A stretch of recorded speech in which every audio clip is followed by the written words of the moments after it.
તો આજે ખાસ તો આજથી નવા શૈક્ષણિક સત્રનો શુભારંભ થઈ ચૂક્યો છે. રાજ્યની 16,000થી વધારે સેલ્ફ ફાઇનાન્સ સ્કૂલો અને સરકારી અને ગ્રાન્ટેડ સ્કૂલો શરૂ થઈ ગઈ છે. આ વખતે જે પ્રક્રિયા હતી, ખાસ કરીને બીયુ અને ફાયર સેફટી વગરની જે સ્કૂલો હતી, અને ખાસ કરીને રાજકોટની વાત કરીએ તો 120થી વધારે શાળાઓને સીલ લગાવવામાં આવેલા હતા.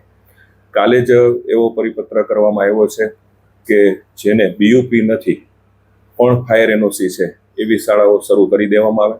તો આજથી લગભગ 90થી વધારે સેલ્ફ ફાઇનાન્સ સ્કૂલો શરૂ થઈ ચૂકી છે. હજી 30 સેલ્ફ ફાઇનાન્સ સ્કૂલો અને 18થી 20 ગ્રાન્ટેડ શાળાઓ શરૂ થવામાં પ્રશ્નાર્થ છે. કારણ કે ત્યાં એવી વિસંગતતાઓ ઊભી થઈ છે કે જૂની ઘણી શાળાઓ છે, 50 વર્ષ 60 વર્ષ પહેલાની શાળાઓ છે, જે તે વખતે એ લોકોએ એ વખતના નિયમ અમલમાં લઈ અને બીયુ અથવા તો પ્લાન પાસ કરાવ્યો હોય.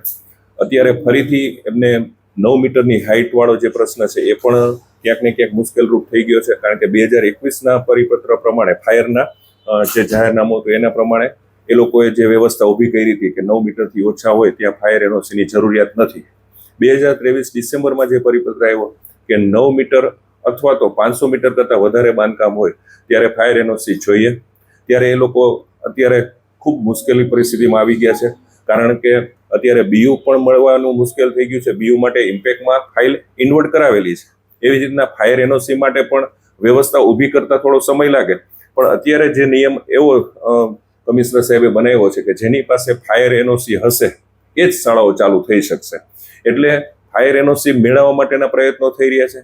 પણ એક વસ્તુ સામે એ આવે છે કે જે ફાયર એનઓસી ને બીયુ બંને માટે એપ્લાય થઈ ગયા છે, પણ એ લોકોને મુશ્કેલી એ ઊભી થાય છે કે ટાઉન પ્લાનિંગ ડિપાર્ટમેન્ટ કે જેમને બીયુ આપવાની પ્રક્રિયા કરવાની છે એ લોકો ફાયર એનઓસી પહેલા માંગે છે, અને ફાયર એનઓસી ડિપાર્ટમેન્ટ એટલે કે ફાયર ડિપાર્ટમેન્ટ પહેલા બીયુ પરમિશન માંગે છે. એટલે બંને એક સાથે થઈ ગયું છે. ક્યાંક ને ક્યાંક મોટું કન્ફ્યુઝન છે. જો આ મુશ્કેલી દૂર કરવામાં નહીં આવે તો આ બધી શાળાઓને ખોલવા માટેનો પ્રશ્નાર્થ ઊભો થશે.